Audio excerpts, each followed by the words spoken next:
¿Los trenes son proyectos de infraestructura o son proyectos ideológicos de los gobiernos? Con esta reflexión iniciamos este programa.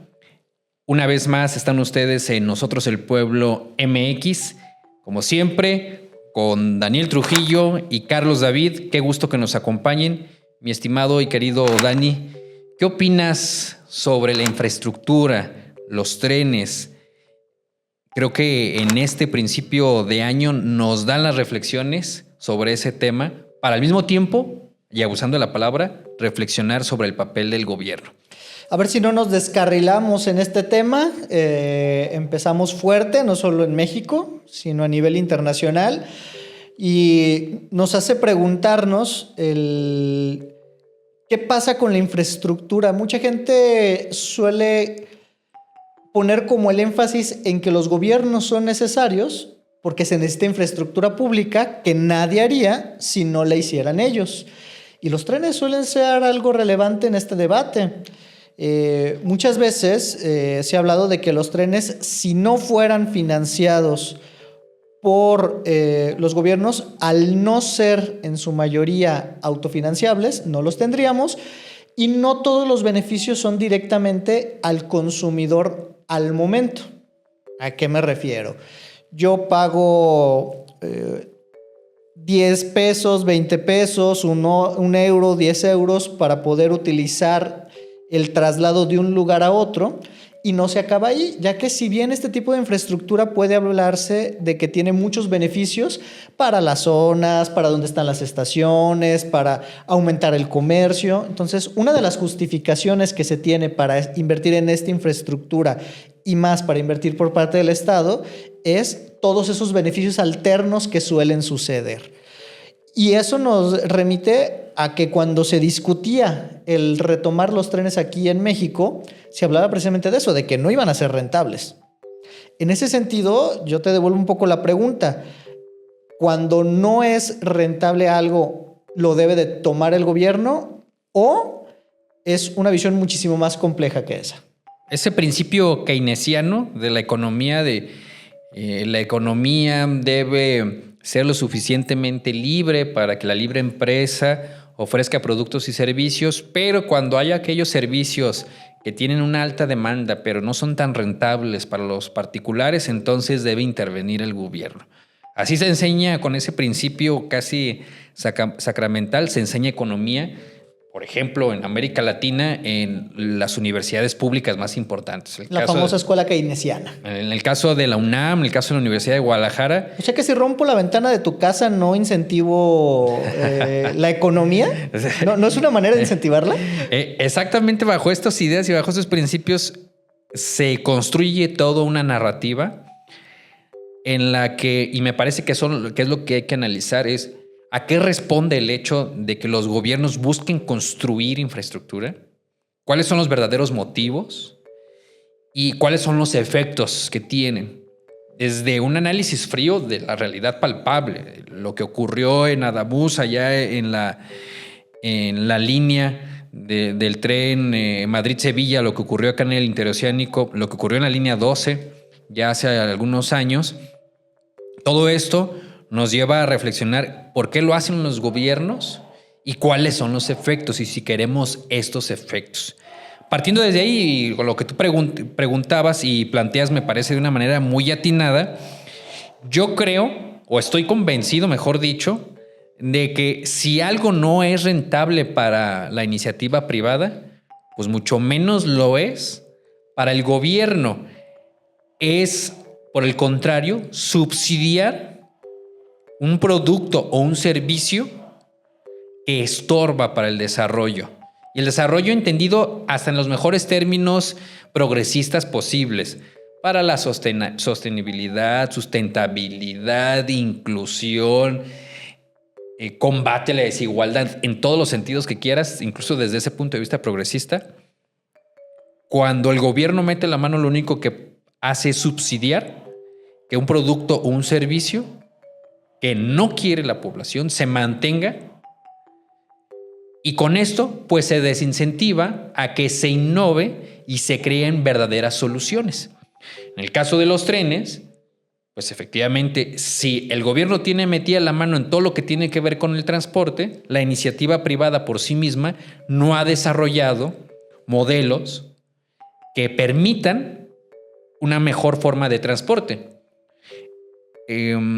Por ejemplo, recuerdo... No necesito bajar costos, no necesito mejorar la eficiencia del vehículo, no necesito hacerlo de esta manera porque al final el gobierno va a subsidiar la ineficacia o ineficiencia de la tecnología actual y presente. Es como si dijéramos hace, tal vez en los años 60, 70, que es muy necesaria las máquinas de escribir, porque con eso... Entonces, las oficinas de gobierno y las oficinas también privadas son más eficientes que escribir a mano. Y que la máquina de escribir ha llevado a una menor carga de trabajo, a mayor eficiencia en general, a quienes trabajan como godines, ya sea del sector público o del sector privado. Y entonces que en aquellos años dijeran, bueno, ¿saben qué? Ya no es tan rentable para las empresas porque ya hay mucha competencia en máquinas de escribir. El gobierno va a poner una empresa de máquinas de escribir para que todos tengan acceso a las máquinas de escribir a precios baratos y competitivos. Bajo ese supuesto, pues, ¿para qué se crearían PCs o computadoras personales? Primero las máquinas de escribir eléctricas, que fue una innovación, Ajá. y posteriormente las computadoras, Así es. que suplían o mejoraban en ese camino y competían Así para es. comprar eso. Entonces, el transporte es algo similar y valga la analogía en los dos sentidos, porque los gobiernos no han metido la mano en la tecnología que tiene que ver con el almacenamiento de información, el transporte de información, el procesamiento de información, como lo sería desde una pluma y un papel para copiar a mano, pasando por una máquina de escribir mecánica, una eléctrica, una computadora, y ve cómo ha avanzado, cómo hemos pasado de que, tú te acordarás, coincidimos en esos años cuando en México empezaban a llegar las UCBs que suplieron a los floppy o los disquetes. Tú y yo probablemente en la secundaria. Yo soy de la nube para acá, no le crean. En la secundaria íbamos a clases, ya sea en la pública o donde hayamos ido, y había que llevar un disquete. De 3:30. De 3:30. ¿Te acuerdas? Para los jóvenes es ese cuadrito que dice guardar. Imagínense lo impreso en 3D. Así mero. Y recordarás cuánto almacenaba y cuánto almacenas hoy con una UCB que le llamamos, ¿no? Un drive, una UCB, como lo conocemos comúnmente y comercialmente aquí en México. Y la capacidad de almacenaje. Ya hay UCBs de 556 o de 1 tera. Y que cuestan 200 o 300 pesos. Cuando las UCBs empezaron, eso costaban o el doble y tenían 120, 128, exactamente. Entonces, ¿cómo hemos avanzado en eso?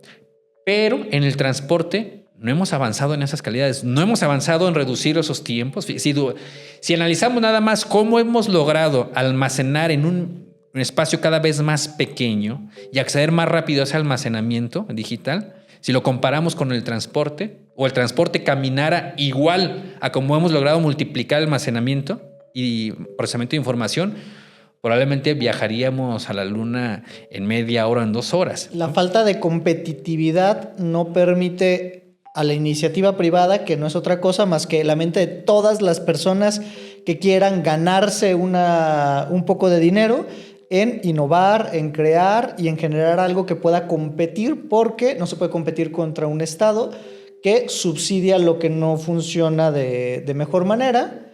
¿Ese es el punto? Exactamente.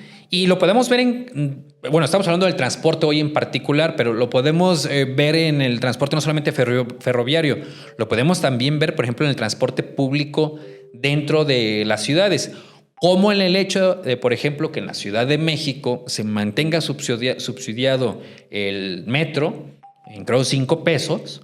Con recursos de todo el país. Con recursos de todo el país. Algo que me gustaría, perdón por el paréntesis, pero no sé, seguramente tú sí lo tienes en el mapa, pero muchas empresas que están en todo el país se registran en México por temas fiscales. Entonces pareciera que producen en la Ciudad de México y pagan impuestos en la Ciudad de México. Sin embargo, lo están haciendo en Tequila, Jalisco, lo están haciendo en Monterrey, lo están haciendo en Nuevo León. Y al final pareciera que que la capital es la que genera la mayor cantidad de impuestos cobrados, pero la verdad es que está bastante disfrazado eso. Y con esos impuestos es con los que se termina subsidiando extra lo que nosotros no recibimos o lo que los ciudadanos de esos municipios y de esos estados donde se cobran los impuestos no reciben. Ese centralismo fiscal pues es terrible y nos da para otro tema. Creo que ahí está otro tema para los siguientes programas. Anótenlo en la caja si quisieran que habláramos un poco de eso. Claro, donde cómo, bueno, en Jalisco se ha discutido sobre el pacto fiscal. Al margen de esto, lo que ocurre, por ejemplo, en la Ciudad de México, el hecho de que el metro cueste 5 pesos porque está subsidiado, porque en realidad la prestación de ese servicio a cada persona que tomara que utilizara ese servicio, pues le costaría más que 5 pesos. Lo que permite es mantener, por ejemplo, a los contratantes de mano de obra, mantener esas circunstancias de que la gente pasa 2 horas o 3 horas yendo desde donde viven hasta sus trabajos.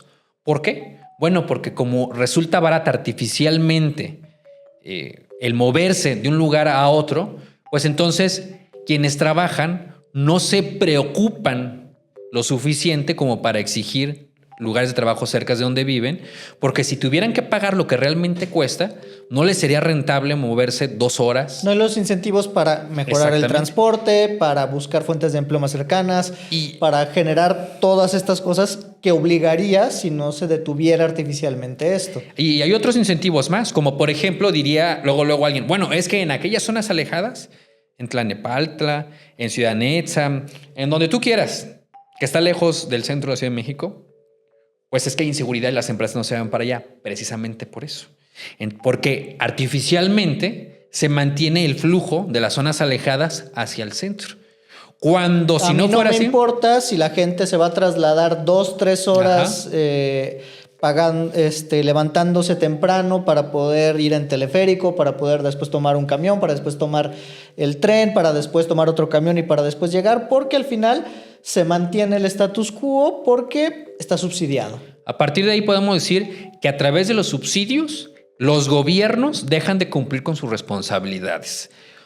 Por ejemplo, con las de seguridad. Porque a través de un subsidio del metro, dejo de cumplir con brindar seguridad a aquel lugar alejado de la zona centro, en donde si tuviera seguridad, donde si mantuviera un control del crecimiento territorial ordenado, vías de comunicación, espacios de... Las empresas irían allá y la gente podría vivir cerca de donde trabaja. Pero de manera artificial mantienen subsidiado, porque los subsidios son artificiales, y al final de cuentas dicen ellos a mantener esos subsidios a favor de la gente que menos tiene, pero la gente que menos tiene pues pasa 2 horas y media. Es que es muy atractivo porque al final el discurso es que estamos ayudando. Y si tú le dices a la persona, ¿estás dispuesta a pagar el doble o el triple? Pues obviamente no. La gente gana tan poco que no tendría los recursos para hacerlo. Entonces es difícil explicar un posicionamiento como el que tú haces, porque es decirles que primero viene la dificultad y después un cambio gradual. Pero como no estamos dispuestos a aceptar eso, nos mantenemos en el mismo problema ad infinitum. Y luego, bueno, está ese primer efecto. Luego está el segundo efecto, que me parece aún más importante de señalar. Y es, los gobiernos dicen que quieren infraestructura pública, como lo sería un ferrocarril, que es con el tema con el que empezamos, y que eso debe estar en manos del gobierno. Pero evidentemente los gobiernos pues no construyen, no tienen la especialización para construir algo tan técnico como lo es un ferrocarril, y entonces contratan empresas privadas para todo el proceso. Desde lo que sería la obra civil, desde que sería la albañilería, la fabricación de los trenes, hasta la colocación, el suministro y colocación del balastro. ¿Y qué termina pasando? Bueno, pues que entonces los gobiernos, bajo esta narrativa ideológica de que deben tener el control para quitarle este servicio de las manos a los malvados capitalistas y regresárselo al pueblo, entonces, con ese pretexto narrativo, pues le pido a mis amigos que se dedican bueno, no se dedican a suministrar ni colocar balastro. Que si les digo que van a ganar cierta cantidad, se van a dedicar a lo que yo diga. Claro, si saben que tienen un amigo que es capaz de ofrecerles proyectos de suministro y colocación de balastro a sobreprecio y además que nadie los va a auditar porque son temas de seguridad nacional. Oye, los auditores ya son de ellos. Y además, si los ponemos todavía de auditores o supervisores honorarios, pues entonces ahí donde está el verdadero motivo para los gobiernos en que el Estado tenga obra pública de infraestructura y de otras más, ¿eh? Hay un gran riesgo con el tema de la infraestructura. Una, porque es costoso. Eso en general pues atrae todos los temas de desvío de recursos o mal uso de recursos o la no optimización de los recursos. Y segundo, el mantenimiento. La red de España no era un tren nuevo, no era un balastro nuevo. ¿Qué fue lo que sucedió ahí? Y estaba escuchando por ahí que los medios nacionales estaban tratando de culpar que se había abierto la infraestructura al tema de otras empresas. Para quienes no estén familiarizados, en España pues, había una empresa que se encargaba estatalmente y cobraba caro y hacía pocos y lentos viajes. Cuando hace poco se abre la iniciativa privada, aumenta el número de viajes, se reducen los costos, la gente tiene mayores posibilidades de viajar más barato. Y sucede este accidente y no falta quien empiece a culpar a las empresas privadas. Sin embargo, hay algo que no suelen decir quienes están tratando de meter esta retórica. Es que la infraestructura nunca la privatizaron, la mantiene el Estado y es la infraestructura la que falla. En ese caso, el reducir el gasto del gobierno sin poner a los privados a competir y que lo hagan, pues sí, es una tormenta perfecta para que las cosas salgan mal. Si ya se encarga el gobierno de algo, lo debe de hacer de la mejor manera y de manera eficiente, y más cuando pones en riesgo vidas.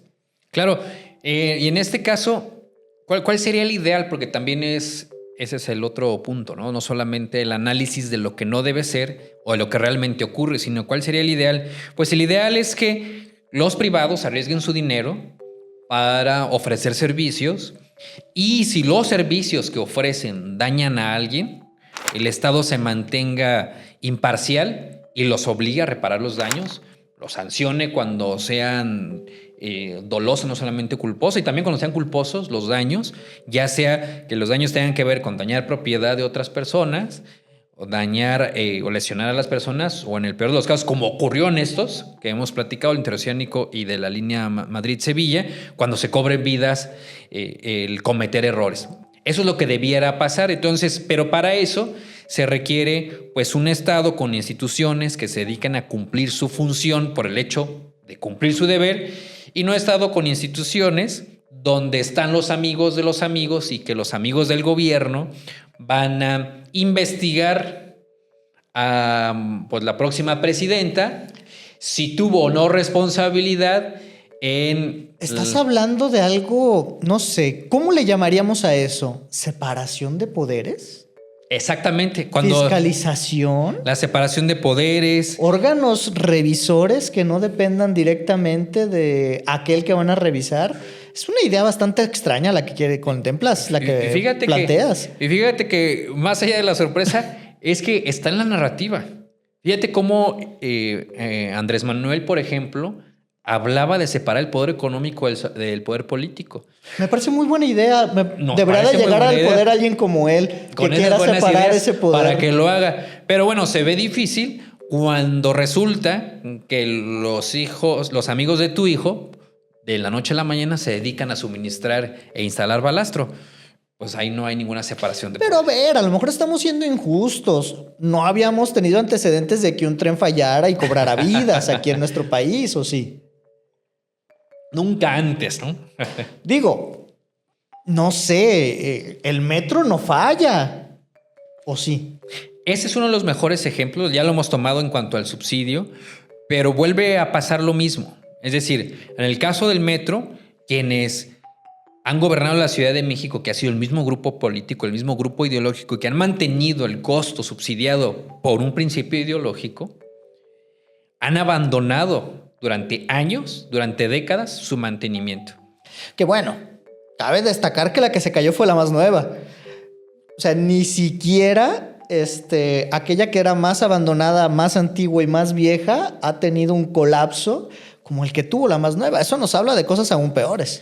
Nos habla de cosas aún peores, sin embargo, en el caso del colapso de la línea 12 que cobró muchas vidas en un solo momento, claro que es mucho más doloroso y más perceptible, pero lo que ocurre en las otras líneas de manera cotidiana también es doloroso. No tan perceptible porque son muchos eventos que parecen pequeños, pero en el conjunto afectan a la población.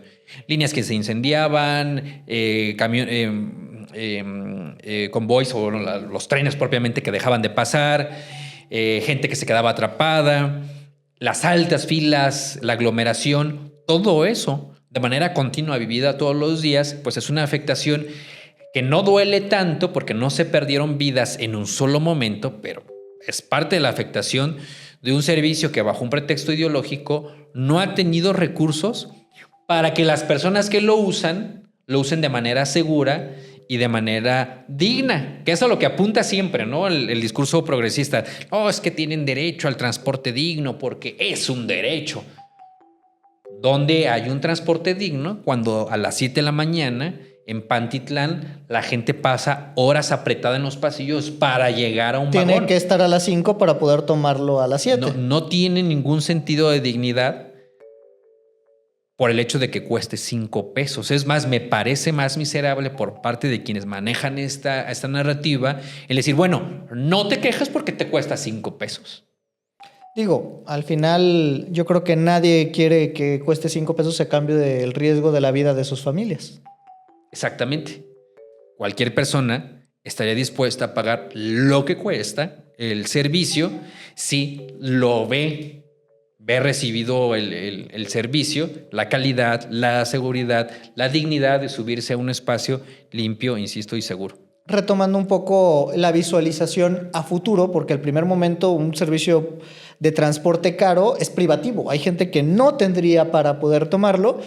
Lo que sí podría suceder es que al ser rentable, más actores podrían participar buscando hacerlo cada vez menos costoso, participando del mercado y llegando a la mejora continua. Pero para esto tendrías que tener la apertura para la competición y para que fueran ganando estos diversos participantes y no, primero, control estatal o no un preferido que no te permita competir a los demás en igualdad de condiciones. Es el mismo ejemplo de las PCs, las laptops.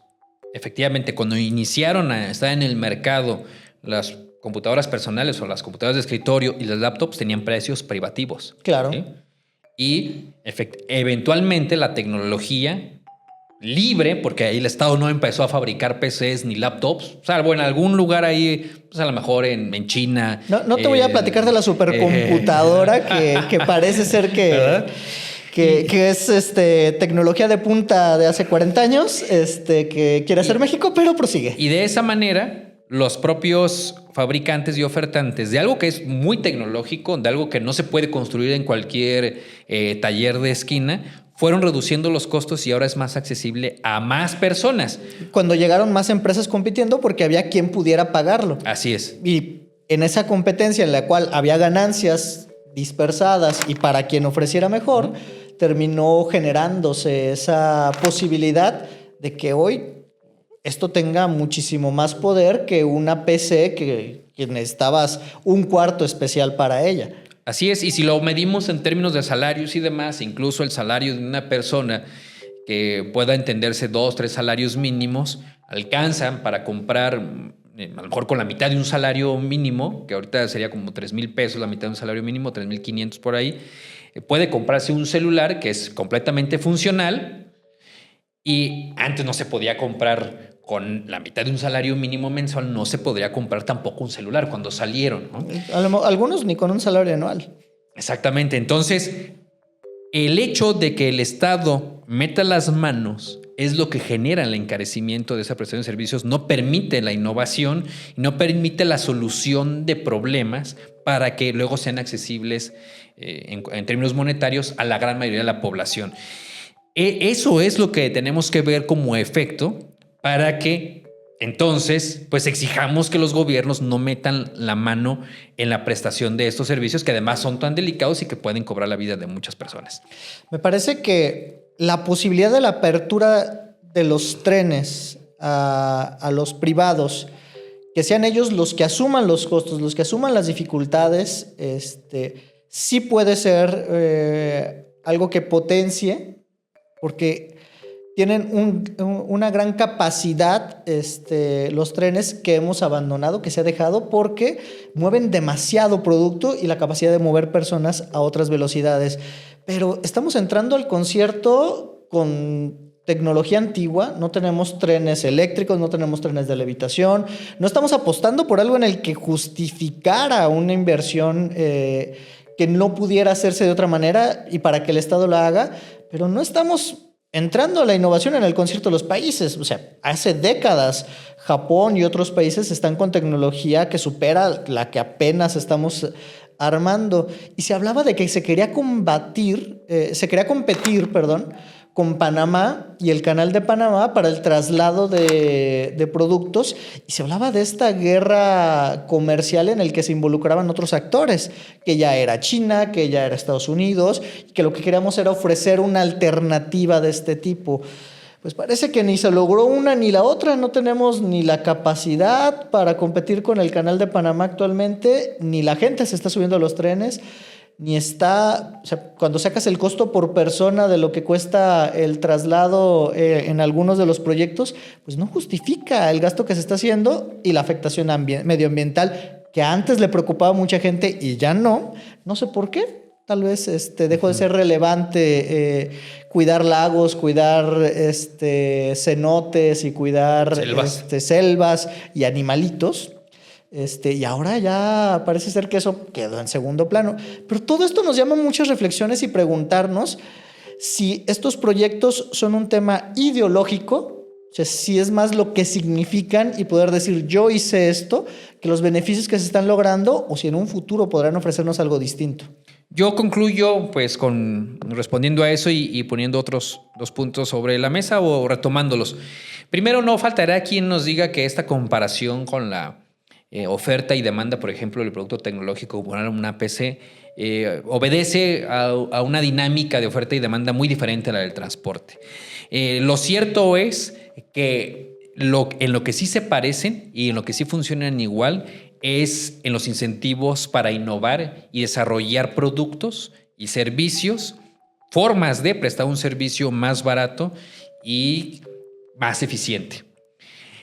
Luego también, pues que los gobiernos bajo ninguna circunstancia son capaces de captar las necesidades del mercado.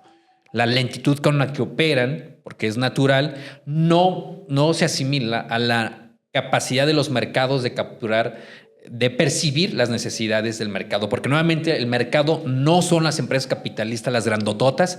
El mercado es la interacción cotidiana, diaria, de todos los ofertantes y de todos los consumidores. Y finalmente, con esto, insisto, concluyo, pues cuando los gobiernos insisten en construir infraestructura como lo son los ferrocarriles, lo único que están buscando satisfacer son las necesidades de esos propios gobiernos de construir una narrativa, de construir fortunas para los amigos, y los más afectados son las personas a quienes dicen defender esos gobiernos. A mí me preocupa mucho también, ya para cerrar, es que el discurso, la ideología, el querer trascender, cuando cuesta vidas, cuesta muy caro. Cuando es ineficiencia, cuando cuesta dinero, cuando tiene beneficios marginales, es una cosa.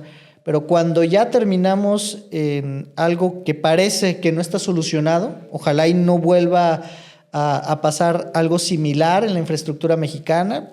De paso, deseamos que no le suceda a nadie más en el mundo. Pero si seguimos con los mismos vicios, la historia dice que se repite si no cambiamos las cosas. En ese sentido, exijamos que por lo menos cada obra que tengan los gobiernos sean auditadas y tengan los estándares de seguridad mínimos necesarios para que jamás se vuelva a repetir esto. Y como siempre, un llamado a repensar las cosas. En un principio suena muchísimo más complejo y difícil la apertura comercial, pero tal vez sea una solución para que esto no se repita o para que, si existen culpables, paguen los costos por los hechos. Pero usted tiene la mejor opinión. Compártanos en lo que está de acuerdo, en lo que no. Hable de los temas que quiere que abordemos más en específico. Mencione los errores que estamos cometiendo o lo que falta por profundizar. Y en próximas ediciones lo haremos en este su programa, Nosotros el Pueblo.